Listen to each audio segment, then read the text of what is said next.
Hello friends, நம்ம JDO எக்ஸாமுக்கான diploma standard classes பார்த்துட்டு இருக்கோம். அதில் சிபிஎம் அதாவது கன்ஸ்ட்ரக்ஷன் மேனேஜ்மெண்ட் அப்படிங்கக்கூடிய யூனிட் 10 வந்து பார்த்துட்ருக்கோம். இதுக்கு முன்னாடி நம்ம யூனிட் 10க்கான வீடியோ போட்டிருப்போம். அதுவும் பிளேலிஸ்ட்டில் இருக்கும், செக் பண்ணி பாருங்கள். அதுபோக எஸ்டிமேஷன் அண்ட் காஸ்டிங்கான வீடியோவும் போட்டிருப்போம். அதையும் நம்ம சேனலில் செக் பண்ணி பாருங்கள், இது வரைக்கும் பார்க்கல அப்படின்னா. இப்போ லாஸ்ட்டாக நம்ம வீடியோவில் என்ன பார்த்தோம் அப்படின்னா, கன்ஸ்ட்ரக்ஷன் ப்ராஜெக்ட் மேனேஜ்மெண்ட் அப்படின்னா என்ன, ஆக்டிவிட்டி அப்படின்னா என்ன, ஈவெண்ட்னா என்ன, சிபிஎம் பெர்ட் இந்த ரெண்டுக்குள்ள டிஃபரெண்ட் என்ன, ஓகேவா, இது எல்லாத்தையுமே நம்ம லாஸ்ட் கிளாஸஸில் பார்த்துருந்தோம். அப்புறம் டம்மி ஆக்டிவிட்டி அப்படின்னா என்ன, இதெல்லாம் பார்த்திங்கன்னா ரொம்ப ஒரு இம்பார்ட்டண்ட்டான பாயிண்ட்டு. நம்ம பார்க்கக்கூடிய வீடியோ எல்லாமே பார்த்திங்கன்னா எக்ஸாம் பாயிண்ட் ஆஃப் வியூவில் தான் பார்த்துட்ருக்கோம். தேவையில்லாதது எதுவுமே பார்க்கல. எக்ஸாமுக்கு கொஷின் வந்து பார்த்திங்கன்னா நம்ம கொடுக்குறதுல இருந்து தான் கண்டிப்பாக உங்களுக்கு கொஷின் வரதுக்கான வாய்ப்புகள் வந்து அதிகமாக இருக்கும். அதனால் நம்ம வீடியோவை பார்த்து தெளிவாக நோட்ஸ் எடுத்து அதை படிக்க ஸ்டார்ட் பண்ணிடுங்க. அதுக்கு முன்னாடி நம்ம மே 20ல் ஃபுல் ஷெடியூல்டு டெஸ்ட், அதாவது 100 days scheduled test batch conduct பண்ணி கொண்டு போயிட்டுருக்கோம். டெய்லி டாபிக்ஸ் என்ன படிக்கணும், அதுக்கான வீடியோ, அப்புறம் ஹேண்ட் ரிட்டன் நோட்ஸ் எல்லாமே நான் ப்ரொவைட் பண்ணிடுவேன். நீங்கள் என்ன படிக்கணும் அப்படிங்கிறதும் உங்களுக்கு டெய்லி குரூப்பில் அப்டேட் ஆகிட்டே இருக்கும். டெய்லி உங்களுக்கு 20 கொஸ்டின் வந்து டெஸ்ட் இருக்கும் நம்ம படிக்கக்கூடிய டாப்பிக்கில் இருந்து. அப்புறம் வீக்லி டெஸ்ட்டும் உங்களுக்கு இருக்கும். வீக்லி பார்த்திங்கன்னா 100 கொஸ்டின் டெஸ்ட் இருக்கும். நம்ம 1 வீக்கில் ஒரு செட் ஆஃப் டாபிக் கம்ப்ளீட் பண்ணுறோம் அப்படின்னா அந்த வீக்கில் என்ன படித்தோமோ அதிலேருந்து வீக்லி டெஸ்ட் 100 கொஸ்டின் இருக்கும். இதே மாதிரி நம்ம டெய்லி டெஸ்ட்டு, வீக்லி டெஸ்ட்டு, அது போக இடையில ரிவிஷன் டெஸ்ட்டும் இருக்கும். லாஸ்ட்டாக ஃபைனலாக நம்ம 100 days கம்ப்ளீட் பண்ணதுக்கப்புறம் ஃபுல் டெஸ்ட்டுமே உங்களுக்கு இருக்கும். இதில் ஜாயின் பண்ணணும் அப்படின்னு நினைக்கிறவங்க விருப்பம் இருந்ததுன்னா என்னோட நம்பருக்கு காண்டாக்ட் பண்ணிவிட்டு நீங்கள் ஜாயின் பண்ணலாம். அப்புறம் நம்ம ஃபுல் டெஸ்ட் வந்து கண்டக்ட் பண்ணோம் ஏப்ரலில். அதுக்கான பிடிஎஃப் மாடல் கொஸ்டின் பிடிஎஃப் வேணும் அப்படின்னு நினைக்கிறவங்களும் என்னோட நம்பருக்கு காண்டாக்ட் பண்ணுங்கள். வாங்க இப்போ இன்றைக்கி இந்த டாபிக் நம்ம பார்க்கலாம். இன்றைக்கி ஒரு கீ கான்செப்ட் அப்படின்னு சொல்லலாம். அதாவது நம்ம பார்க்கக்கூடிய ஷெடியூலிங்கில் டைமை வந்து நம்ம மேனேஜ் பண்ணணும், அப்படி தானே. ஒரு குறிப்பிட்ட டைமுக்கு நம்ம எஃபெக்டிவாக ஒரு ஒர்க்கை கம்ப்ளீட் பண்ணணும். அதுக்கு தான் நம்ம என்ன பார்க்குறோம், ப்ராஜெக்ட் மேனேஜ்மெண்ட் ஷெடியூலிங் அப்படிங்கிறது பார்க்குறோம். இந்த ஷெடியூலிங் அப்படிங்கிறதுல தான் என்ன பார்த்தோம், பார் சார்ட் பார்த்தோம், அப்புறம் மைல்ஸ்டோன் சார்ட் அப்படிங்கிறது பார்த்தோம். பார் சார்ட்டோட அப்டேட்டட் வெர்ஷன் அப்படிங்கிறது தான் மைல்ஸ்டோன் சார்ட். அது எல்லாமே கொஷின் ஏரியா லாஸ்ட்டாக போட்ட வீடியோஸில் நீங்கள் தெளிவாக பாருங்கள். அப்புறம் இன்னொன்று அதில் ஷெடியூலிங்கில் நம்ம பார்க்கக்கூடியது என்னென்னா நெட்வொர்க் அனலைசிஸ் அப்படின்னு பார்த்தோம். நெட்வொர்க் அனலைசிஸில் தான் சிபிஎம் அண்ட் பெர்ட் வந்து நமக்கு வருது, புரியுதா. அதில் தான் நம்ம நெட்வொர்க் டயக்ராம்னா என்ன, அதில் ஆக்டிவிட்டினா என்ன, ஈவெண்ட்னா என்ன அப்படிங்கிறத பற்றி பார்த்தோம். இதில் வரக்கூடிய ஒரு டேர்ம் தான் என்னென்னு பார்த்தோன்னா டைம்ஸ் அப்படின்னு சொல்லுவோம். அதாவது earliest occurrence time, latest occurrence time அப்படின்னு சொல்லுவோம். இதில் இந்த earliest occurrence time, latest occurrence time அப்படின்னா என்ன, அதை பற்றி தான் நம்ம இந்த வீடியோவில் எக்ஸாம்பிள்ஸோட தெளிவாக பார்க்க போகிறோம். ரொம்ப ஒரு இம்பார்ட்டண்டான டைம், எக்ஸாம்பிளோட உங்களுக்கு எக்ஸ்பிளைன் பண்ணுறேன், கிளியராக புரியும். இப்போ இயர்லியஸ்ட் அக்கரன்ஸ் டைமில் என்ன வருதுன்னு பார்த்தீங்கன்னா இயர்லியஸ்ட் ஸ்டார்ட் டைம் இஎஸ்டி அப்படின்னு ஷார்ட்டாக சொல்லுவோம். அப்புறம் இயர்லியஸ்ட் ஃபினிஷ் டைம் அப்படின்னா இஎஃப்டி அப்படின்னு ஷார்ட்டாக சொல்லுவோம். இந்த ரெண்டையுமே என்ன சொல்லுவாங்கன்னா ஃபார்வேர்ட் பாஸ் அப்படின்னு சொல்லுவாங்க. ஃபார்வேர்ட் பாஸ் அப்படின்னா என்ன, டெய்லி ஈவெண்ட், அதாவது 0 ஆக்டிவிட்டி டியூரேஷன் 0லேருந்து ஸ்டார்ட் ஆகி அதோட எண்டை நோக்கி போகக்கூடியதான் ஃபார்வேர்ட் பாஸ் அப்படின்னு சொல்லுவோம். லேட்டஸ்ட் அக்வரன்ஸ் டைம் அப்படின்னா பேக்கில் இருந்து நம்ம கொண்டு வருவோம். பேக்கில் இருந்துன்னா லாஸ்ட்டாக ஹெட் ஈவெண்ட் அப்படின்னு சொல்லுவோம். ஹெட் ஈவெண்ட் அப்படின்னா என்ன, ஃபைனலாக எல்லா ஆக்டிவிட்டியும் கம்ப்ளீட் ஆனதுக்கப்புறம் லாஸ்ட்டாக நம்ம ஃபினிஷ் ஆகக்கூடிய அந்த அட் த டைம் ஆஃப் ஈவெண்ட்டை தான் என்ன சொல்லுவோம்னா ஹெட் ஈவெண்ட் அப்படின்னு சொல்லுவோம். ஆக்டிவிட்டினா என்ன, ஈவெண்ட்னா என்ன அப்படிங்கிறத பற்றி நம்ம தெளிவாக வீடியோலாம் பார்த்துருப்போம் எக்ஸாம்பிள்ஸோட. அதை பார்த்துட்டு இந்த வீடியோலாம் பார்த்தீங்கன்னா உங்களுக்கு வந்து கிளியராக அண்டர்ஸ்டாண்ட் ஆகும். இப்போ எல்எஸ்டி அப்படின்னா லேட்டஸ்ட் ஸ்டார்ட் டைம், எல்எஃப்டி அப்படின்னா லேட்டஸ்ட் ஃபினிஷ் டைம் அப்படின்னு சொல்லுவோம். இந்த ரெண்டையுமே பேக்வேர்ட் பாஸ் அப்படின்னு சொல்கிறாங்க. நான் சொன்ன மாதிரி லாஸ்ட் ஹெட் ஈவெண்ட் ஃபினிஷ் ஆகக்கூடிய அந்த ஹெட் ஈவெண்ட்டில் இருந்து பேக்கில் வர்றதுனால இதை வந்து பேக்வேர்டு பாஸ் அப்படின்னு சொல்லுவோம், புரியுதா. இதை இந்த மாதிரி தான் அதை டினோட் பண்ணுவாங்க. என்னென்னு பாருங்கள். இப்போ இங்கே ஒரு ஈவெண்ட் வந்து ஸ்டார்ட் ஆகுது, அதான் நம்ம என்ன பார்த்தோம், டெய்லி ஈவெண்ட் இல்லைனா ஈவெண்ட் அப்படின்னு சொல்லுவாங்க. இங்கே ஈவெண்ட் வந்து ஃபினிஷ் ஆகுது, இதை ஹெட் ஈவெண்ட் அப்படின்னு சொல்லுவாங்க. இந்த டிஐஜே அப்படிங்கக்கூடியது எதை டினோட் பண்ணும் அப்படின்னு பார்த்தீங்கன்னா டியூரேஷன் ஆஃப் த ஆக்டிவிட்டி, ஓகேவா. டியூரேஷன் வந்து அதை டினோட் பண்ணும் டிஐஜே அப்படிங்கிறது. இப்போ எக்ஸாம்பிளுக்கு நம்ம ஒரு ஃபவுண்டேஷன் போடுறோம் அப்படின்னா இப்போ இது ஒரு ஆக்டிவிட்டி வந்து நமக்கு ஸ்டார்ட் ஆகுது, ஏ அப்படிங்கக்கூடிய ஒரு ஆக்டிவிட்டி வந்து ஸ்டார்ட் ஆகுது.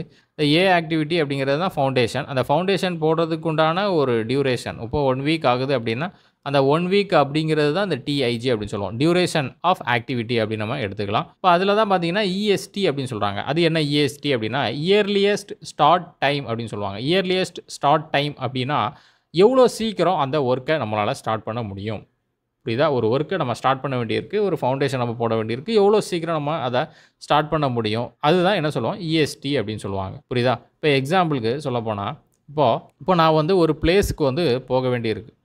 இப்போ நான் ஒரு பிளேஸ்க்கு வந்து போக வேண்டியிருக்கு. என்ன பண்ணுறேன் அப்படின்னா வீட்டில் இருந்து அட் த டைமில் உங்களுக்கு கிளம்பி போகிறேன் அப்படின்னா அதை என்ன சொல்லுவாங்கன்னா இஎஸ்டி வந்து 0 அப்படின்னு சொல்லுவாங்க. ஓகேவா? இஎஸ்டி வந்து 0 அப்படின்னு சொல்லுவாங்க. இப்போ எக்ஸாம்பிளுக்கு நான் வந்து என்ன பண்ணுறேன், சாப்பிட்டுட்டு தான் கிளம்ப போகிறேன். சாப்பிட்றதுக்கு ஒரு 30 மினிட்ஸ் ஆக போகுது. ஓகேவா? சாப்பிட்றதுக்கு ஒரு 30 மினிட்ஸ் ஆக போகுது. சாப்பிட்டு முடிச்சுட்டு அந்த இடத்துக்கு நான் கிளம்ப போகிறேன். எக்ஸாம்பிளுக்கு ஏதோ ஒரு பிளேஸுக்கு நான் போகிறேன் அப்படிங்கிறத நீங்கள் எடுத்துக்கோங்க. இப்போது சாப்பிட்டுட்டு போகிறேன் அப்படின்னா சாப்பிட்றதுக்கு எவ்வளோ ஆக போகுது அப்படின்னா ஒரு 30 மினிட்ஸ் வந்து ஆக போகுது. ஓகேவா? சாப்பிட்றதுக்கு ஒரு 30 மினிட்ஸ் எக்ஸாம்பிளுக்கு எடுத்துக்கோங்க. இப்போ இயர்லியஸ்ட் ஸ்டார்ட் டைம் அப்படிங்கிறது இங்கே என்ன அப்படின்னா 30 மினிட்ஸ். புரியுதா உங்களுக்கு? எப்படினாலும் நான் எவ்வளோ சீக்கிரமாக ஸ்டார்ட் பண்ணாலும் சாப்பிட்டுட்டு தான் போகிறேன் அப்படின்னா சாப்பிட்றதுக்கு ஒரு 30 மினிட்ஸ் ஆகுது. அப்போ இயர்லியஸ்ட் ஸ்டார்ட் டைம் அப்படிங்கிறது ப்ரீவியஸ் ஆக்டிவிட்டி. ஓகேவா? அதாவது ஒரு ஆக்டிவிட்டி நம்ம ஸ்டார்ட் பண்ணுறதுக்கு முன்னாடி ஒரு ப்ரீவியஸாக ஒரு ஆக்டிவிட்டி பண்ணியிருப்போம். அந்த ஆக்டிவிட்டியோட டியூரேஷன் என்ன, அதுதான் பார்த்தீங்கன்னா இஎஸ்டி அப்படின்னு சொல்லுவாங்க. இப்போ எக்ஸாம்பிளுக்கு நான் அட் த டைமில் உங்களுக்கு கிளம்பி போயிட்டேன். அந்த டைமில் அந்த பிளேஸ்க்கு நான் வந்து கிளம்பி போகிறேன் அப்படின்னா எவ்வளோ சீக்கிரம் நான் கிளம்பியிருப்பேன், சாப்பிடலை அப்படின்னா 0 மினிட்ஸில் நான் கிளம்பியிருப்பேன். ஓகே, அப்போ இஎஸ்டி அப்படிங்கிறது 0. ப்ரெசிடிங் ஆக்டிவிட்டி எதுவுமே கிடையாது. இங்கே ப்ரெசிடிங் ஆக்டிவிட்டி என்ன இருந்தது, சாப்பிட்டுட்டு போகிறேன் அப்படின்னு. 2 விதமான ஆக்டிவிட்டி நான் சொல்கிறேன். எக்ஸாம்பிளுக்கு 2 விதமான எக்ஸாம்பிள் சொல்கிறேன். ஒன்று நான் சாப்பிட்டுட்டு போகிறேன், இன்னொன்று சாப்பிடாமல் அப்படியே நான் கிளம்பி போயிட்டேன் அப்படின்னா. சாப்பிட்டுட்டு போகிறேன் அப்படின்னா அதோட இஎஸ்டி டைம் என்ன இருக்கும், இயர்லியஸ்ட் ஸ்டார்டிங் டைம் ஆஃப் அந்த ஆக்டிவிட்டி. என்ன ஆக்டிவிட்டி, நான் வெளியில் போகக்கூடியது தான் அந்த ஆக்டிவிட்டி. இப்போ எக்ஸாம்பிளுக்கு ஒரு ஷாப்புக்கு போகிறேன், ஒரு கடைக்கு போகிறேன், ஏதோ ஒரு பர்ச்சேஸ் பண்ணுறதுக்கு போகிறேன் அப்படின்னா அந்த இயர்லியஸ்ட் அந்த பர்ச்சேஸ் பண்ணக்கூடியது தான் என்ன, அந்த ஆக்டிவிட்டி அப்படின்னு சொல்லுவோம். அப்போ அந்த பர்ச்சேஸ் பண்ண போகிறதுக்கு சாப்பிட்டுட்டு போகிறேன் அப்படின்னா இஎஸ்டி வந்து 30 மினிட்ஸ் இருக்கும். அப்படியே நான் கிளம்பி போகிறேன், எந்த டைமுமே நான் வேஸ்ட் பண்ணல, எவ்வளோ சீக்கிரமாக ஸ்டார்ட் பண்ண முடியும் அவ்வளோ சீக்கிரம் ஸ்டார்ட் பண்ணி போகிறேன், சாப்பிடலை அப்படின்னா அதுக்கு இஎஸ்டி எவ்வளோ, 0 அப்படின்னு சொல்லுவாங்க. புரியுதா? இஎஃப்டி அப்படின்னா என்ன அர்த்தம், இஎஃப்டி அப்படின்னா என்ன அர்த்தம், ஒரு ஷாப்புக்கு போய் ஒரு மெட்டீரியல் ஏதோ நான் பர்ச்சேஸ் பண்ண போகிறேன், பர்ச்சேஸ் பண்ணுறதுக்கு 1 ஹவர் ஆகுது அப்படின்னு எடுத்துக்கோங்க. இப்போ இஎஃப்டி அப்படிங்கிறது என்னென்னா ஆல்ரெடி நமக்கு 30 மினிட்ஸ் ஆகிருக்கு. ஓகேவா? ஆல்ரெடி 30 மினிட்ஸ் ஆகிருக்கு. அப்புறம் நான் இங்கேருந்து கிளம்பி போகிறேன், இங்கே 1 ஹவர் ஆகுது அப்படின்னா இயர்லிஸ்ட் ஃபினிஷிங் டைம் வந்து என்ன அப்படின்னு கேட்டிங்கன்னா அந்த ஃபைனல் ஆக்டிவிட்டி ஹெட் ஈவெண்ட்டோட 1.3 ஹவர்ஸ். ஓகேவா? 1.5 ஹவர் அப்படிங்கிறது தான் அதோட இஎஃப்டி அப்படின்னு சொல்லுவோம். புரியுதா? இதுதான் இஎஃப்டி அப்படின்னு சொல்லுவோம். இப்போ நம்ம எக்ஸாம்பிள் பார்க்கும்போது உங்களுக்கு தெளிவாக புரியும். இப்போ இயர்லியஸ்ட் ஸ்டார்டிங் டைமுக்கு என்ன டெஃபினேஷன் அப்படிங்கிறத பாருங்கள். Earliest possible time at which an activity may start is called EST அப்படின்னு சொல்கிறாங்க. புரியுதா? அதாவது இயர்லியஸ்ட் பாசிபிள் டைம், எவ்வளோ சீக்கிரமாக நம்மளால் ஸ்டார்ட் பண்ண முடியும், which an activity may start is called EST. அப்புறம் இன்னொரு டெஃபினேஷன் கொடுத்துருக்காங்க, அது என்ன அப்படிங்கிறத பாருங்கள். EST is the earliest time an activity can begin based on the completion times of preceding activities. நான் சொன்னேன் இல்லைங்களா, ப்ரிசீடிங் ஆக்டிவிட்டி எப்போ கம்ப்ளீட் பண்ணி நம்ம அந்த ஒரு ஆக்டிவிட்டியை ஸ்டார்ட் பண்ணுறோமோ அதுதான் பார்த்திங்கன்னா இஎஸ்டி அப்படின்னு சொல்கிறாங்க. அப்போ அந்த ப்ரிசீடிங் டைம் தான் நம்ம என்ன பார்த்தோம் அப்படின்னா, நான் சாப்பிட்டுட்டு கிளம்புறேன் அப்படிங்கிற மாதிரி ஒரு எக்ஸாம்பிள் சொன்னேன். அந்த 30 மினிட்ஸ் அப்படிங்கிறது தான் என்ன, அந்த 30 மினிட்ஸ் அப்படிங்கக்கூடியது தான் அந்த ப்ரிசீடிங் டைம் அப்படின்னு சொல்லுவோம். ஓகேவா? அப்போ 30 மினிட்ஸ் அப்படிங்கிறது தான் அதோட இஎஸ்டி அப்படின்னு நம்ம எடுத்துக்கலாம். Earliest event time at tail or I event அப்படின்னு சொல்கிறாங்க. அது எவ்வளோ சீக்கிரம் நம்ம அந்த ஈவெண்ட்டை நம்ம ஸ்டார்ட் பண்ணுறோம், அந்த ஆக்டிவிட்டியை நம்ம ஸ்டார்ட் பண்ணுறோம் அப்படின்னு குறிக்கக்கூடியது இஎஸ்டின்னு சொல்கிறோம். இயர்லியஸ்ட் ஃபினிஷ் டைம் அப்படின்னா என்ன, எவ்வளோ சீக்கிரம் அந்த ப்ராஜெக்டை நம்ம முடிக்க முடியும், அந்த ஆக்டிவிட்டியை நம்ம முடிக்க முடியும் அப்படின்னு சொல்லக்கூடியது தான். அப்போது நான் கிளம்புறதுக்கு அங்கே 30 மினிட்ஸ் ஆகுது. ஓகேவா? ஃபஸ்ட் ஆக்டிவிட்டி என்ன பண்ணுறோம், ஏ அப்படிங்கக்கூடிய அந்த ஆக்டிவிட்டி தான் என்னென்னா, ஏ அப்படிங்கக்கூடிய அந்த ஆக்டிவிட்டி தான் நான் அந்த ஒரு பிளேஸுக்கு போயிட்டு பர்ச்சேஸ் பண்ணுறது, ஒரு ஷாப்புக்கு போயிட்டு ஒரு பர்ச்சேஸ் பண்ணுறது. அப்போ அதுக்கு பார்த்திங்கன்னா ஒரு 1 ஹவர் ஆகுது. புரியுதா? அப்போ என்ன பண்ணுவோம், இதையும் நம்ம ஆட் பண்ணிடுவோம். இதையும் ஆட் பண்ணோம் அப்படின்னா 1.3 ஹவர்ஸ் ஆகும். அப்போ இஎஃப்டி அப்படிங்கிறது என்ன, 1.3 ஹவர்ஸ். இப்போ எக்ஸாம்பிளுக்கு நான் வந்து அப்படியே கிளம்பி போகிறேன், எந்த ஒர்க்குமே பண்ணலை. ஓகேவா? எதுவுமே சாப்பிடாமல் அப்படியே நான் கிளம்பி போகிறேன் அப்படின்னா என்ன அர்த்தம், இங்கே நம்ம கடைக்கு போயிட்டு என்ன பண்ணுவோம், பர்ச்சேஸ் பண்ணுவோம். பர்ச்சேஸ் பண்ணி முடிக்கிறதுக்கு 1 ஹவர் ஆகுது. ஓகே, அப்போ இயர்லியஸ்ட் ஸ்டார்டிங் டைம் அப்படிங்கிறது இங்கே என்ன, 0. அட் த டைமில் நம்ம கிளம்பி போகிறோம். அப்போ 1 ஹவர் அப்படிங்கிறது தான் அந்த பர்ச்சேஸ் பண்ணுறதுக்கு உண்டான டைம். அப்போ இஎஃப்டி அப்படிங்கிறது என்ன, 0 + 1 ஹவர் அப்படின்னா என்ன வரும், 1 அப்படிங்கிறது தான் ஆன்சர். அப்போது இஎஃப்டி அப்படிங்கிறது 1 ஹவர் அப்படின்னு சொல்லுவோம். புரியுதா?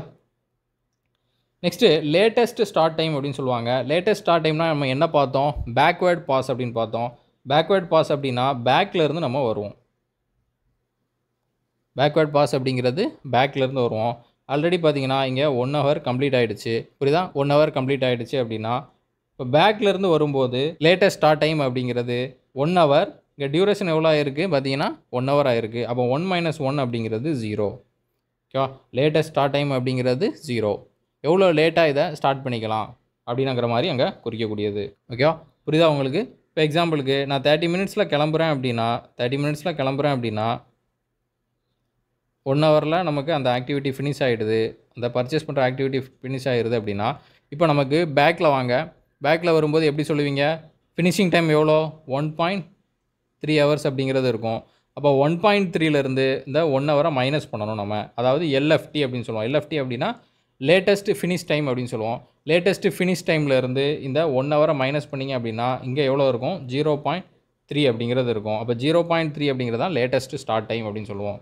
ஓகேவா? நம்மளோட ப்ராஜெக்ட் நம்ம அந்த பண்ணக்கூடிய டியூரேஷன் பார்த்தீங்கன்னா 1.3 ஹவர்ஸ் தான். அந்த 1.3 ஹவர்ஸ்லேயே அதை நம்ம முடிக்கணும். இப்போ 1.3 ஹவர்ஸில் நீங்கள் அதை முடிக்கணும் அப்படின்னா எப்போவுமே நீங்கள் ஸ்டார்ட் பண்ணியிருக்கணும் அப்படின்னா அந்த 0.3 அதாவது 30 மினிட்ஸில் நீங்கள் அந்த ஒர்க்கை ஸ்டார்ட் பண்ணியிருக்கணும் அப்படின்னு சொல்லக்கூடியது தான் என்ன சொல்கிறோம்? எல்எஸ்டி அப்படின்னு சொல்கிறோம். லேட்டஸ்ட்டு ஸ்டார்ட் டைம் அப்படின்னு சொல்கிறோம். அதுக்கு மேலே என்ன பண்ணக்கூடாது? நம்ம லேட் பண்ணக்கூடாது. எவ்வளோ லேட்டாக பண்ணலாம் அப்படின்னா 30 மினிட்ஸ் நம்ம லேட்டாக ஸ்டார்ட் பண்ணிக்கலாம். புரியுதா உங்களுக்கு? அதாவது மொத்தம் 1.5 மணி நேரம் நமக்கு ஆகுது. அந்த 1.5 மணி நேரத்துலேருந்து இந்த 1 ஹவர் நம்ம கழிச்சிட்டோம். அதாவது இந்த ஆக்டிவிட்டியோட டியூரேஷன் நம்ம பர்ச்சேஸ் பண்ணுறோம் அப்படின்னு சொல்லியிருந்தோம். அந்த ஆக்டிவிட்டியோட டியூரேஷன் 1 ஹவரை கழிச்சிட்டோம். ஒரு 0.3 அதாவது 30 மினிட்ஸ் அப்படிங்கிறது கிடைக்குது. நம்ம லேட்டஸ்ட்டாக ஸ்டார்ட் பண்ணி அந்த ப்ராஜெக்டை முடிக்கணும் அப்படின்னாலும் 30 மினிட்ஸில் நம்ம ஸ்டார்ட் பண்ணி ஆகணும் அப்படிங்கிறது குறிக்கக்கூடியது தான் அந்த லேட்டஸ்ட் ஸ்டார்ட் டைம் அப்படின்னு சொல்கிறாங்க. புரியுதா? ஒரு ஆக்டிவிட்டி 1.3 ஹவர்ஸ் தான் நமக்கு டைம். ஓகேவா? அப்போ அந்த ப்ராஜெக்ட்டை முடிக்கிறதுக்கு 1 ஹவர் ஆகுது. அந்த ஆக்டிவிட்டியை முடிக்கிறதுக்கு 1 ஹவர் ஆகுது அப்படின்னா அதை மைனஸ் பண்ணி பார்த்தோம் அப்படின்னா 30 மினிட்ஸ் நமக்கு கிடைக்குது. அந்த 30 மினிட்ஸ் அப்படிங்கிறதுக்குள்ளே நம்ம வந்து ஸ்டார்ட் பண்ணணும். லேட்டஸ்ட் ஸ்டார்ட் டைம் அப்படிங்கிறது 30 மினிட்ஸ்க்கு மேலே நம்ம டிலே பண்ணக்கூடாது. இதுதான் இதை குறிக்குது. லேட்டஸ்ட் ஃபினிஷ் டைம் அதாவது எல்எஃப்டி அப்படிங்கிறது என்னென்னா அந்த ப்ராஜெக்டோட டியூரேஷனை தாண்டி போகாமல் எவ்வளோ நாளில் நம்ம முடிக்க முடியும். அதாவது 1.5 ஹவர்ஸ் தான் அதை நம்ம முடிக்கக்கூடிய டைம் அப்படின்னா அந்த 1.5 ஹவர்ஸ்க்குள்ளே தான் நம்ம முடிச்சாகணும். அதுக்கு மேலே என்ன பண்ணக்கூடாது? போகக்கூடாது. எவ்வளோ லேட்டாக பண்ணாலும் அந்த டைமுக்குள்ளே தான் நம்ம முடிக்கணும். அதை சொல்லக்கூடியது தான் எல்எஃப்டி அப்படின்னு சொல்லுவாங்க. புரியுதா? இது நமக்கு எக்ஸாம்பிள் பார்க்கும்போது உங்களுக்கு கிளியராக புரியும். இப்போ எக்ஸாம்பிள் பாருங்கள். பில்டிங் ஏ ஸ்மால் ஹவுஸ். என்ன பண்ணுறோம்? ஒரு ஸ்மால் ஹவுஸ் நம்ம வந்து பில்டு பண்ணுறோம். இதுக்கான டாஸ்க்கு அண்ட் டியூரேஷன் வந்து நமக்கு கொடுத்துருக்காங்க. என்னென்ன டியூரேஷன் கொடுத்துருக்காங்க அப்படிங்கிறத பாருங்கள். ஃபஸ்ட்டு ஆக்டிவிட்டி லே த ஃபவுண்டேஷனை லே பண்ணுறோம். எத்தனை டேஸ்ன்னு பார்த்தீங்கன்னா 3 டேஸ். அப்புறம் பில்டு த வால்ஸ் அதாவது ஏக்கு அப்புறம் தான் என்ன ஆகும்? வால் பில்டு பண்ணுறது ஸ்டார்ட் ஆகும். அதுக்கு 5 டேஸ். நெக்ஸ்ட்டு இன்ஸ்டால் த ரூஃபை நம்ம இன்ஸ்டால் பண்ணுறோம். டியூரேஷன் பார்த்தீங்கன்னா 2 டேஸ் ஆகுது. அப்புறம் install Windows and doors duration பார்த்தீங்கன்னா 2 days. Paint the house duration 3 days. Final inspection என்ன அப்படின்னு பார்த்தீங்கன்னா 1 டே வந்து நமக்கு டைம் ஆகுது. எல்லா ஒர்க்கும் ஃபினிஷ் பண்ணதுக்கப்புறம் தான் நம்ம என்ன பண்ணுவோம்? ஃபைனல் ஒர்க்கை வந்து ஸ்டார்ட் பண்ணுவோம். இப்போது இந்த ஆக்டிவிட்டிக்கான டியூரேஷன் எல்லாமே கொடுத்துருக்காங்க. இதை வச்சு நம்ம என்ன பண்ணியிருக்கோம் அப்படின்னா நெட்வொர்க் டயக்ராம் வந்து ட்ரா பண்ணியிருக்கோம். இந்த டயக்ராம் எப்படி ட்ரா பண்ணியிருக்கோம் அப்படின்னா ஃபஸ்ட்டு நமக்கு ஒரு ஆக்டிவிட்டி ஸ்டார்ட் ஆகுது. ஏ அப்படிங்கிற ஒரு ஆக்டிவிட்டி ஸ்டார்ட் ஆகுது. என்ன? லே த ஃபவுண்டேஷன். எவ்வளோ நாள் ஒர்க் நடக்குது அப்படின்னு பார்த்தீங்கன்னா 3 டேஸ் நமக்கு ஒர்க் வந்து நடக்குது. இப்போ ஏ அப்படிங்கிற ஆக்டிவிட்டி ஃபினிஷ் ஆகுது. ஃபினிஷ் ஆகி பி அப்படிங்கக்கூடிய ஒரு ஆக்டிவிட்டி நமக்கு ஸ்டார்ட் ஆகுது. பி ஆக்டிவிட்டி என்ன? பில்டு த வால் பில்டு பண்ணுறோம். சவர் வந்து நம்ம கட்டுறோம். அதுக்கு எத்தனை நாள் ஆகுதுன்னு பார்த்தீங்கன்னா 5 நாள் ஆகுது. 5 நாளில் அது கம்ப்ளீட் ஆகுது. கம்ப்ளீட் ஆகிட்டு நெக்ஸ்ட்டு இன்ஸ்டால் த ரூஃப் இல்லை அப்படின்னா இன்ஸ்டால் விண்டோ அண்ட் டோர்ஸ். இந்த 2 ஒர்க்கில் நம்ம எது வேணால் என்ன பண்ணலாம்? ஸ்டார்ட் பண்ணலாம். அப்படி தானே? நமக்கு வால் பில்ட் ஆகிடுச்சுனால என்ன பண்ணலாம்? விண்டோவும் நம்ம என்ன பண்ணிக்கலாம்? ப்ரொவைட் பண்ணலாம். இல்லைனா ரூஃபும் நம்ம என்ன பண்ணலாம்? இன்ஸ்டால் பண்ணலாம். இதுக்கான டைம் என்ன அப்படின்னு பார்த்தீங்கன்னா 2 டேஸ் வந்து நமக்கு கொடுத்துருக்காங்க. ரெண்டுக்குமே நமக்கு 2 டேஸ் வந்து கொடுத்துருக்காங்க. இந்த 2 ஒர்க்குமே நமக்கு ஃபினிஷ் ஆனதுக்கப்புறம் தான். ஓகேவா?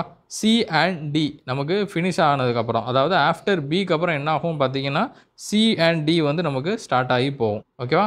பி ஃபினிஷ் ஆனதுக்கப்புறம் சி அண்ட் டி வந்து நமக்கு ஸ்டார்ட் ஆகி போகும். இ வந்து நமக்கு எப்போ ஸ்டார்ட் ஆகும் அப்படின்னு கேட்டிங்கன்னா சி அண்ட் டி ரெண்டுமே ஃபினிஷ் ஆனதுக்கப்புறமும் என்ன பண்ணலாம்? ஸ்டார்ட் பண்ணலாம். இ அப்படிங்கிற ஒர்க் என்ன? பெயிண்ட் த ஹவுஸ் என்ன பண்ணுறோம்? நம்ம பெயிண்ட் பண்ணுறோம். Okay. C and D complete ஆனதுக்கப்புறம் ஹவுஸை நம்ம என்ன பண்ணுறோம்? பெயிண்ட் பண்ணுறோம். சி என்ன? Install the roof. டி என்ன? Install window and doors. Last activity என்ன அப்படின்னு பார்த்தீங்கன்னா ஃபைனல் இன்ஸ்பெக்ஷன் அப்படின்னு சொல்கிறாங்க. இது எல்லா ஒர்க்குமே ஃபினிஷ் ஆனதுக்கப்புறம் தான் அதாவது பெயிண்ட் த ஹவுஸ் பெயிண்ட் பண்ணி முடிச்சதுக்கப்புறம் தான் என்ன ஆகும்? ஃபைனல் இன்ஸ்பெக்ஷன் வந்து நம்ம ஸ்டார்ட் பண்ணுவோம். பெயிண்ட் பண்ணுறதுக்கு என்ன டியூரேஷன் அப்படின்னு பார்த்தீங்கன்னா 3 டேஸ் கொடுத்துருக்காங்க. ஃபைனல் இன்ஸ்பெக்ஷனுக்கு 1 டே வந்து கொடுத்துருக்காங்க. ஓகேவா? நெட்வொர்க் டயக்ராம் வந்து எப்படி நம்ம ட்ரா பண்ணியிருக்கோம் அப்படிங்கிறது உங்களுக்கு புரியுதா? ஒன் டைம் நீங்கள் திரும்ப ஒரு தடவை பார்த்தீங்க அப்படின்னா கண்டிப்பாக உங்களுக்கு வந்து புரியும். ஒரு ஆக்டிவிட்டி அப்படிங்கிறது தான் இந்த லெட்டரில் வந்து குறிப்போம். கீழே போட்டிருக்கிறது என்ன அப்படின்னு பார்த்தீங்கன்னா அந்த ஆக்டிவிட்டிக்கான டியூரேஷன் டேஸில் நம்ம மென்ஷன் பண்ணியிருக்கோம். ஓகேவா? நெக்ஸ்ட்டு இதுக்கான இஎஸ்டி இஎஃப்டி அதை வந்து நம்ம பார்க்கணும். ஓகே, அது எப்படி பார்க்கலாம் அப்படிங்கிறத பாருங்கள். ஃபஸ்ட்டு நம்ம என்ன பார்த்துருந்தோம் அப்படின்னா, ஒரு ஆக்டிவிட்டி ஸ்டார்ட் ஆகுது அட் த டைமில், அதுக்கு இயர்லியஸ்ட் ஸ்டார்ட்டிங் டைம் என்ன இருக்கும் அப்படின்னு பார்த்தீங்கன்னா 0 அப்படி தானே. இயர்லியஸ்ட் ஸ்டார்ட்டிங் டைம் ஒரு ஏ அப்படிங்கக்கூடிய ஒரு ஆக்டிவிட்டி வந்து ஸ்டார்ட் ஆகுது அப்படின்னா, அதுக்கு இயர்லியஸ்ட் ஸ்டார்ட்டிங் டைம் என்ன இருக்கும் அப்படின்னு பார்த்தீங்கன்னா 0 தான் நமக்கு இருக்க போகுது. ப்ரிசீடிங் ஆக்டிவிட்டி ஏதாச்சும் இருக்கா? இதுக்கு முன்னாடி வரக்கூடிய ஏதாவது ஒரு ஆக்டிவிட்டி இருக்கா அப்படின்னு கேட்டிங்கன்னா எந்த ஆக்டிவிட்டியுமே இல்லை. அப்போது EST of activity A. Activity A அப்படிங்கிறது என்ன? ஃபவுண்டேஷன் லே பண்ணுறது. ஃபவுண்டேஷன் போடுறதுக்கு பேர் தான் ஆக்டிவிட்டி ஏ அப்படின்னு பார்த்தோம். அந்த ஏ அப்படிங்கக்கூடிய அந்த ஆக்டிவிட்டி ஆரம்பிக்கிறதுக்கு முன்னாடி வேறு ஏதாவது ப்ரிசீடிங் ஆக்டிவிட்டி இருக்கா? ஏதாவது டைமை கன்சியூம் பண்ணக்கூடிய ஆக்டிவிட்டி இருக்கா அப்படின்னு கேட்டிங்கன்னா கிடையாது. அப்போது இஎஸ்டி ஆஃப் ஏ அப்படிங்கிறது, இஎஸ்டினா என்ன? Earliest starting time. எவ்வளோ சீக்கிரம் அந்த ப்ராஜெக்டை ஸ்டார்ட் பண்ணலாம் அப்படின்னா 0 டேஸில் நம்ம அந்த ப்ராஜெக்டை ஸ்டார்ட் பண்ணிடுவோம். ஸ்டார்ட் ஆஃப் த ப்ராஜெக்ட் அப்படின்னு சொல்லுவாங்க. புரியுதா? அந்த இடத்துல நமக்கு ப்ராஜெக்ட் வந்து ஸ்டார்ட் ஆகுது. அப்போ இஎஸ்டி அப்படிங்கிறது ஏக்கு 0. ஓகேவா? அப்புறம் ஸ்டார்ட் ஆகி போயிட்டுருக்கு. நெக்ஸ்ட்டு இஎஃப்டி அப்படின்னு சொல்லுவோம். இஎஃப்டி அப்படின்னா earliest finishing time of activity A அப்படின்னு சொல்லுவோம். இஎஃப்டி எப்படி கால்குலேட் பண்ணணும்? இயர்லியஸ்ட் ஃபினிஷ் டைம் எப்படி கால்குலேட் பண்ணணும் அப்படின்னா இஎஸ்டி ப்ளஸ் டியூரேஷன். ஓகேவா? EST plus duration. EST plus duration என்னன்னு பார்த்தீங்கன்னா 3. எப்போ ஃபினிஷ் ஆகும்? அந்த 3 டேஸில் அது ஃபினிஷ் ஆகும். என்ன ஆக்டிவிட்டி? ஏ அப்படிங்கக்கூடிய ஆக்டிவிட்டி. அந்த ஆக்டிவிட்டி என்ன? ஃபவுண்டேஷன் போடுறது. அப்போ அந்த ஃபவுண்டேஷன் போடுறது தான் எப்போ ஃபினிஷ் ஆகுது? 3 டேஸில் ஃபினிஷ் ஆகுது. அப்போ இயர்லியஸ்ட் ஃபினிஷிங் டைம் ஆஃப் ஏ அப்படின்னு பார்த்தீங்கன்னா அது 3 அப்படிங்கிறது நமக்கு கிடைக்கும். ஓகேவா? கரெக்டாக? இயர்லியஸ்ட் ஃபினிஷிங் டைம் அப்படிங்கிறது 3 அப்படிங்கிறது நமக்கு கிடைக்குது. இயர்லியஸ்ட் ஃபினிஷிங் டைம் 3 நமக்கு முடிஞ்சிருச்சு. 3 டேஸ் கம்ப்ளீட் ஆகிடுச்சு. நெக்ஸ்ட்டு என்ன ஆக்டிவிட்டி ஸ்டார்ட் பண்ணுவோம்? பி அப்படிங்கக்கூடிய ஆக்டிவிட்டி ஸ்டார்ட் பண்ணுவோம். பி அப்படிங்கக்கூடிய ஆக்டிவிட்டி என்ன? பில்டு த வால். வால் நம்ம என்ன பண்ணணும்? பில்டு பண்ணணும். ஓகேவா? வால் என்ன பண்ணணும்? பில்டு பண்ணணும். வால் பில்டு பண்ணுறோம் அப்படின்னா அந்த ஆக்டிவிட்டி எப்போ ஸ்டார்ட் ஆகும்? 3 டேஸ் முடிஞ்சதுக்கப்புறம் நமக்கு ஸ்டார்ட் ஆகும். இப்போ earliest starting time of B அப்படிங்கிறது 3 அப்படிங்கிறது நமக்கு கிடைக்கும். புரியுதா உங்களுக்கு? இந்த சர்க்கிளை வந்து நீங்கள் ஞாபகம் வச்சுக்கோங்க. இந்த சர்க்கிளில் வரக்கூடிய இந்த சர்க்கிளில் பார்த்தீங்கன்னா டைம் வந்து கான்ஸ்டண்ட்டாக இருக்கும். நம்ம ப்ரெஷர் பல்ப் அப்படின்னு பார்ப்போம். அதில் ஸ்ட்ரெஸ்ஸு வந்து என்ன இருக்கும்? அந்த ஈக்குவல் ஸ்ட்ரெஸ்ஸை ஃபுல்லாக ஜாயின் பண்ணி தான் நம்ம என்ன பண்ணியிருப்போம்? இந்த ஐசோ பார் அப்படின்னு சொல்லுவோம். அது வந்து நம்ம ட்ரா பண்ணியிருப்போம். அதே மாதிரி இந்த சர்க்கிள் இருக்குது பார்த்தீங்கன்னா, அந்த சர்க்கிளில் எந்த பாயிண்ட் எடுத்தாலும் அதோட இது வந்து நமக்கு சேமாக வரும் அப்படிங்கிற மாதிரி ஞாபகம் வச்சுக்கோங்க. இந்த இஎஃப்டியும் என்ன தான் இருக்கும்? 3 தான் இருக்கும். அப்போ இயர்லியஸ்ட் ஸ்டார்டிங் டைமும் 3 தான் இருக்கும். புரியுதா? ஒரு ப்ராஜெக்ட் வந்து முடிஞ்சதுக்கப்புறம் தான், ஒரு ஆக்டிவிட்டி முடிஞ்சதுக்கப்புறம் தான் இன்னொரு ஆக்டிவிட்டி ஸ்டார்ட் பண்ண முடியும். அந்த ஆக்டிவிட்டி எப்போ முடியுது? 3 டேஸில் முடியுது. இயர்லியஸ்ட் ஃபினிஷிங் டைம் எவ்வளோ? 3 டேஸ். அப்போ 3 டேஸ் முடிஞ்சதுக்கு அப்புறம் தான் என்ன பண்ணுறோம்? நம்ம பில்டு த வால் வந்து ஸ்டார்ட் பண்ணுறோம். ஆக்டிவிட்டி பி வந்து நம்ம ஸ்டார்ட் பண்ணுறோம். அப்போது நெக்ஸ்ட்டு இங்கே என்ன போடணும் நம்ம? நெக்ஸ்ட்டு நம்ம இங்கே என்ன வரும்? இஎஃப்டி. இஎஃப்டி ஆஃப் ஆக்டிவிட்டி என்ன வரும்? பி வரும். புரியுதா? இஎஃப்டி ஆஃப் ஆக்டிவிட்டி பி அப்படிங்கிறது என்ன? EST plus duration. இப்போ இஎஸ்டி ப்ளஸ் டியூரேஷன். அப்போது 3 + 5 போட்டிங்க அப்படின்னா என்ன கிடைக்கும்? 8 அப்படிங்கிறது கிடைக்கும். இந்த 8 அப்படிங்கிறது தான் EFT of B, earliest finishing time of B. ஓகேவா? Earliest finishing time of B அப்படிங்கிறது என்ன? 8 டேஸ் அப்படிங்கிறது நமக்கு கிடைக்குது. நெக்ஸ்ட்டு நமக்கு தெரியும் என்ன ஆக்டிவிட்டி ஸ்டார்ட் ஆகும்? ஃபினிஷ் ஆகிடுச்சு. இது 8 டேஸில் இது ஃபினிஷ் ஆகுது. 3 நாள் ஃபவுண்டேஷன் போட்டோம், 5 நாள் வால் பில்ட் பண்ணோம். மொத்தம் எத்தனை நாள் ஆச்சு? 8 நாள் ஆச்சு. 8 நாளுக்கு அப்புறம் என்ன ஸ்டார்ட் பண்ணுறோம்? ரூஃப் இன்ஸ்டால் பண்ணுறதுக்கு ஸ்டார்ட் பண்ணுறோம். அதே மாதிரி விண்டோ நமக்கு ப்ரொவைட் பண்ணுறதுக்கும் ஸ்டார்ட் பண்ணலாம். அப்போது earliest starting time of C activity, earliest starting time of D activity, இந்த ரெண்டுமே என்ன தான் வரும் அப்படின்னு கேட்டிங்கன்னா 8 அப்படிங்கிறது வரும். ஓகேவா? இந்த ரெண்டுமே என்ன? 8 அப்படிங்கிறது தான் வரும். 8க்கு அப்புறம் தான் நம்ம இந்த ஒர்க்கை சி அண்ட் டியை நம்ம ஸ்டார்ட் பண்ணுறோம். புரியுதா? இப்போ earliest starting time of C என்ன போட்டிருக்காங்க? 8 அப்படிங்கிறது போட்டிருக்காங்க. அப்புறம் இஎஃப்டி ஆஃப் சி என்ன வரும்? 8 + 2 10 அப்படிங்கிறது கிடைக்கும். ஆக்டிவிட்டி டி வந்து நமக்கு ஃபினிஷ் ஆகுது. அதோட இயர்லியஸ்ட் ஃபினிஷிங் டைம் என்ன? 8 + 2 10 அப்படிங்கிறது நமக்கு கிடைக்குது. நெக்ஸ்ட்டு இஎஸ்டி ஆஃப் இ வந்து ஸ்டார்ட் ஆகுது. இஎஸ்டி ஆஃப் இ அப்படிங்கிறது எதை குறிக்கும்? அந்த பெயிண்ட் பண்ணக்கூடியதை குறிக்கக்கூடியது. அப்போ அந்த பெயிண்ட் பண்ணுறது நம்ம 10 டேஸில் ஸ்டார்ட் பண்ணுறோம். லாஸ்ட்டாக அந்த பெயிண்ட் பண்ண ஆக்டிவிட்டியும் ஃபினிஷ் ஆகுறது இயர்லியஸ்ட் ஃபினிஷிங் டைம் அப்படின்னு சொல்லுவோம். Earliest finishing time of E activity E அப்படிங்கிறது சொல்லுவோம். அப்போ 10 + 3 அப்படிங்கிறது 13 அப்படிங்கிறது கிடைக்கும். அதாவது அந்த பெயிண்ட் பண்ணக்கூடிய அந்த ஆக்டிவிட்டி எப்போ முடியுது? இஎஃப்டி எப்போ முடியுது அப்படின்னு கேட்டிங்கன்னா 13 டேஸில் நமக்கு கம்ப்ளீட் ஆகுது. அப்புறம் என்ன ஆகும்னு பார்த்தீங்கன்னா எஃப் அப்படிங்கக்கூடிய அந்த ஆக்டிவிட்டி ஸ்டார்ட் ஆகும். எஃப் அப்படிங்கிறது என்னென்னா இன்ஸ்பெக்ஷன் பண்ணுறது.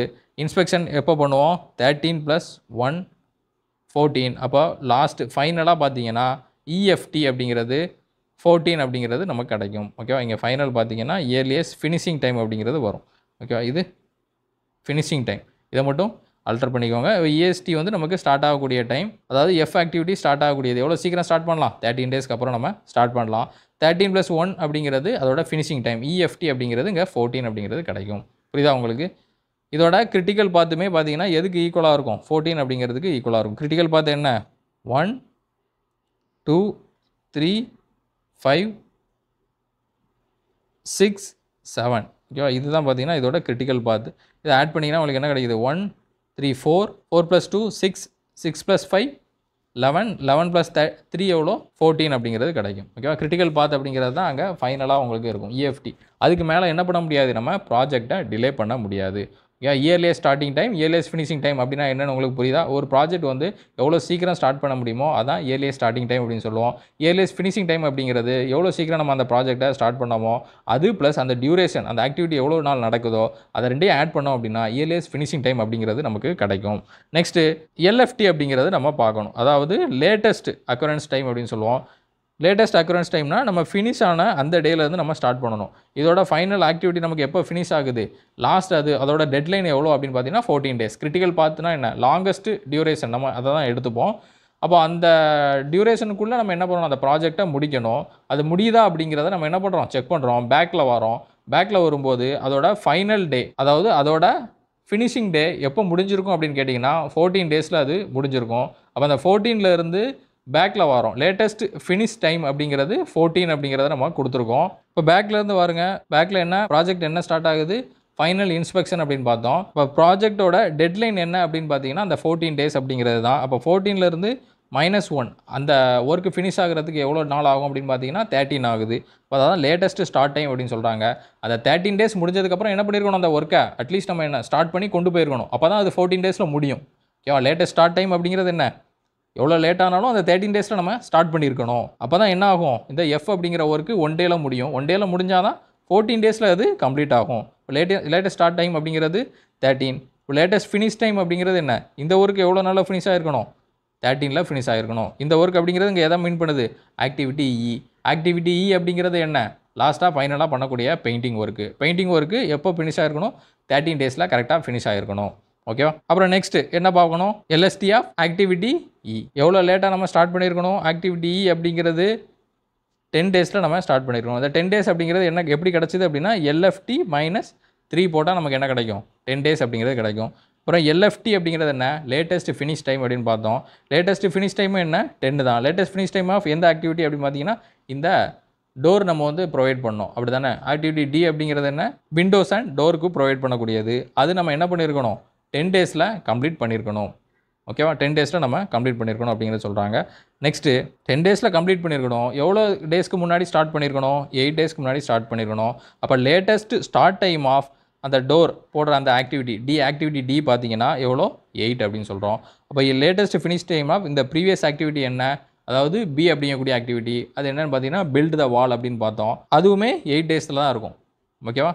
அதுவுமே என்ன இருக்கும்? 8ல் தான் இருக்கும். லேட்டஸ்ட் ஃபினிஷ் டைம், அதாவது அந்த டோர் போடுறது 8 டேஸில் நம்ம ஃபினிஷ் பண்ணியிருக்கணும். அப்போ அதுக்கு லேட்டஸ்ட் ஸ்டார்ட் டைம் என்ன வரும் அப்படின்னு கேட்டிங்கன்னா 3. லேட்டஸ்ட் ஸ்டார்ட் டைம் எப்படி கண்டுபிடிச்சோம்? எல்எஃப்டி -5. எல்எஃப்டி -5. இதுக்கான கால்குலேஷன் எல்லாமே நான் நெக்ஸ்ட் ஸ்லைடில் வந்து கொடுத்துருப்பேன். அதை நீங்கள் வந்து தெளிவாக பார்த்துக்கோங்க. நான் எக்ஸ்ப்ளனேஷன் வந்து இந்த நெட்வொர்க் டயக்ராம் வச்சு உங்களுக்கு பண்ணிடுறேன். ஓகேவா? இப்போ இந்த ஒர்க் வந்து 3 டேஸில் உங்களுக்கு என்ன ஆயிருக்கணும்? ஸ்டார்ட் ஆகிருக்கணும். அப்போ தான் என்ன ஆகும்? இது 8 டேஸில் கம்ப்ளீட் ஆகும். அதை நம்ம என்ன பண்ணியிருக்கோம்? ரிவர்ஸில் கொண்டு வந்துட்டுருக்கோம். புரியுதா? Next latest finish time of activity A என்ன அப்படின்னு பார்த்தீங்கன்னா லே த ஃபவுண்டேஷன் போடுறது. அதுக்கு என்ன வரும்? 3 டேஸ். எப்போ? 3 டேஸ்க்குள்ளே நம்ம அந்த ஒர்க்கை ஃபினிஷ் பண்ணியிருக்கணும். புரியுதா உங்களுக்கு? லேட்டஸ்ட் ஃபினிஷ் டைம்னா என்ன? 3 டேஸில் அந்த ஃபவுண்டேஷன் போடுற ஒர்க்கை நம்ம ஃபினிஷ் பண்ணியிருக்கணும் அப்படிங்கிறத சொல்கிறாங்க. ஃபைனலாக எல்எஸ்டி அப்படிங்கிறது என்ன கிடைக்கும்? 0 அப்படிங்கிறது கிடைக்கும். எப்படி 0 வந்தது? The latest finish time minus duration of the activity. அந்த ஃபவுண்டேஷன் போடுற ஆக்டிவிட்டியோட டியூரேஷன் என்ன? 3 டேஸ். அப்போ எல்எஃப்டி அப்படிங்கிறது 3 -3 அப்படிங்கிறது 0 அப்படிங்கிறது உங்களுக்கு டேலி ஆயிரும். ஓகேவா? மேக்ஸிமம் டியூரேஷன்லேருந்து நம்ம ரெடியூஸ் பண்ணிகிட்டே வரோம். நம்ம என்ன பண்ணுறோம்? செக் பண்ணுறோம்.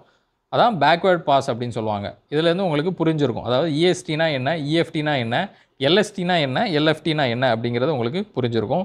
இதோட கால்குலேஷன் தான் நான் இங்கே இதில் எக்ஸ்பிளைன் பண்ணியிருப்பேன். நீங்கள் அதில் ஸ்லைடு பார்த்தீங்க அப்படின்னா உங்களுக்கு கிளியராக புரியும். இதில் எல்எஸ்டி எல்எஃப்டியை பற்றி எக்ஸ்பிளைன் பண்ணியிருக்கேன். நெக்ஸ்ட்டு இதே மாதிரி ஒரு எக்ஸாம்பிள் தான். இது எப்படி அப்படிங்கிறதையும் பாருங்கள். நிறைய எக்ஸாம்பிள் பார்க்க தான் உங்களுக்கு கிளியராக அண்டர்ஸ்டாண்ட் ஆகும். Find the critical path. Critical path இதில் என்ன அப்படிங்கிறத கேட்டிருக்காங்க. அண்ட் நம்பரிங் த ஈவெண்ட்டுக்கு நம்பர் கொடுங்க அப்படிங்கிறத கொடுத்துருக்காங்க. இந்த டேபிளர் காலம் மட்டும் தான் உங்களுக்கு கொடுத்துருப்பாங்க. As per Fulkerson rule state the project duration and calculate EST and LST அப்படின்னு கொடுத்துருக்காங்க. அதாவது நம்பர் சிஸ்டம் கொண்டு வந்தது யார்? ஃபல்கர்சன் அப்படிங்கிறவர். அவர் அந்த சிஸ்டம் படி நம்பரிங் வந்து ப்ரொவைட் பண்ணுங்கள். நெக்ஸ்ட்டு இதுக்கான எல்எஸ்டி எல்எஃப்டி இஎஸ்டி இஎஃப்டியும் நீங்கள் சொல்லுங்கள் அப்படிங்கிறத கேட்டிருக்காங்க. இப்போ நமக்கு இதை எப்படி ட்ரா பண்ணுவோம் அப்படின்னா ஆக்டிவிட்டி கொடுத்துருக்காங்க. ABCDEF அப்படிங்கக்கூடிய ஆக்டிவிட்டி இருக்குது.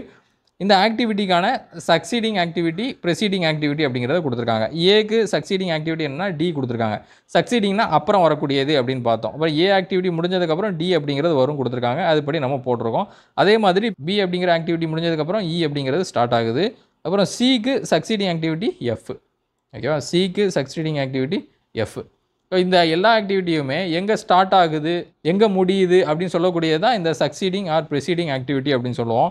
இப்போ டிக்கு ப்ரிசீடிங் ஆக்டிவிட்டி என்னன்னு பாருங்கள். டிக்கு ப்ரிசீடிங் ஆக்டிவிட்டி ஏ, இக்கு ப்ரிசீடிங் ஆக்டிவிட்டி பி, இக்கு முன்னாடி வரக்கூடிய ஆக்டிவிட்டி, எஃப்க்கு முன்னாடி வரக்கூடிய ஆக்டிவிட்டி என்ன? சி. இப்போ இது எல்லாமே ஒரே நோடில் ஸ்டார்ட் ஆகி போகுது. இது எல்லாமே ஒரே நோடில் ஸ்டார்ட் ஆகி போகுது. அதான் என்ன சொல்லுவோம்? பேரலல் ஆக்டிவிட்டி அப்படிங்கிறத நம்ம பார்த்தோம். இதுக்கான டியூரேஷனும் கொடுத்துருக்காங்க. டியூரேஷன் என்ன? ஏ ஆக்டிவிட்டிக்கான டியூரேஷன் 8 அப்படிங்கிறது கொடுத்துருக்காங்க. பி ஆக்டிவிட்டிக்கு 5 கொடுத்துருக்காங்க. சிக்கு 4, டிக்கு பார்த்தீங்கன்னா எத்தனை நாள் ஆகுது? 12 டேஸ் ஆகுது. இக்கு 18 டேஸ் ஆகுது. இ அப்படிங்கிற ஆக்டிவிட்டிக்கு, எஃப் அப்படிங்கிற ஆக்டிவிட்டிக்கு 10 டேஸ் ஆகுது. ஓகேவா? புரியுதா? இப்போ இதுக்கான டயக்ராம் வந்து நம்ம இஎஸ்டிஎஃப்டி வந்து பார்க்கணும். அதுக்கு முன்னாடி கிரிட்டிக்கல் பாத் எப்படி நம்ம கால்குலேட் பண்ணுவோம்? லாங்கஸ்ட் பாத் எதுக்கு அதிகமான டியூரேஷன் வருதோ அதான் கிரிட்டிக்கல் பாத் அப்படின்னு சொல்லுவோம். 1 to 5 அப்படிங்கிறதுக்கு தான் அதிகமான டியூரேஷன் வரும். ஓகேவா? 12 + 8 பார்த்தீங்கன்னா 20. இந்த பார்த்து பாருங்கள் 135 அப்படிங்கக்கூடிய பார்த்து பார்த்தீங்கன்னா 5 + 8 13 தான் நமக்கு கிடைக்குது. இந்த பார்த்து பாருங்கள் 145 10 + 4 14 அப்படிங்கிறது தான் கிடைக்குது. இப்போ இதுக்கான லாங்கஸ்ட் பாத் அப்படின்னு பார்த்தீங்கன்னா 1 to 5 அப்படிங்கிறது 12 + 8 20 அப்படிங்கிறது தான் இதோட கிரிட்டிக்கல் பாத். ஓகேவா? அதில் இருக்கக்கூடிய ஆக்டிவிட்டிஸ் எல்லாமே கிரிட்டிக்கல் ஆக்டிவிட்டி அப்படின்னு நம்ம சொல்லுவோம். இப்போது இதுக்கு எப்படி நம்ம இஎஸ்டிஎஃப்டி கண்டுபிடிக்கலாம்? ஃபஸ்ட்டு ஆக்டிவிட்டி நமக்கு ஏ அப்படிங்கக்கூடிய ஆக்டிவிட்டி ஸ்டார்ட் ஆகுது. இதோட இஎஸ்டி என்ன? 0. ஓகேவா? ஆக்டிவிட்டி பியோட இஎஸ்டி என்ன?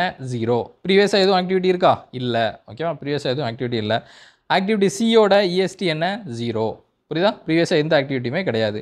அப்போ இஎஸ்டி வந்து எல்லா ஆக்டிவிட்டிக்குமே என்ன வரும்? 0 தான் நமக்கு வரும். நெக்ஸ்ட்டு இஎஃப்டி ஆஃப் ஆக்டிவிட்டி ஏ என்னன்னு பார்த்தீங்கன்னா 8 அப்படிங்கிறது நமக்கு கிடைக்கிது. இஎஃப்டி எப்படி கால்குலேட் பண்ணுவோம்? 0 + 8.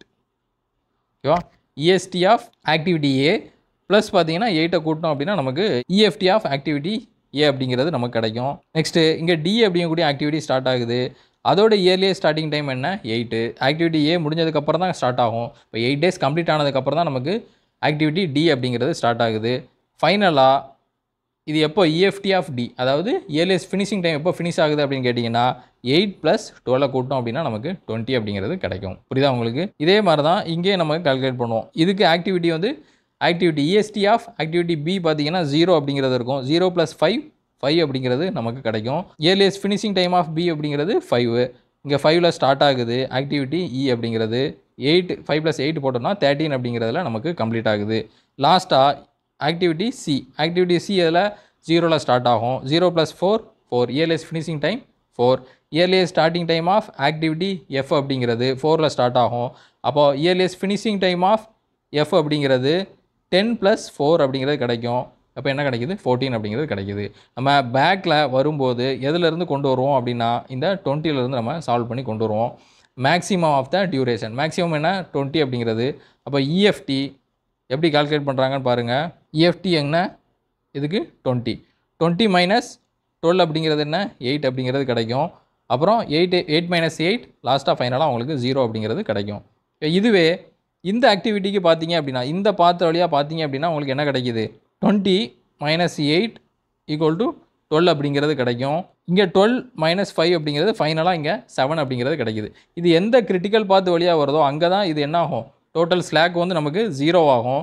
கிரிட்டிக்கல் பாத் இல்லை அப்படின்னா அங்கே ஏதோ ஒரு டே வந்து நமக்கு மிச்சம் இருக்கும். ஓகேவா, இது 7 அப்படிங்கிறது கிடைக்குது. இங்கே கீழே லாஸ்ட்டாக 145 அப்படிங்கிற பார்த்து பாருங்கள். 20 மைனஸ் 10 பார்த்தீங்கன்னா இங்கே உங்களுக்கு என்ன கிடைக்குது, 10 அப்படிங்கிறது கிடைக்குது.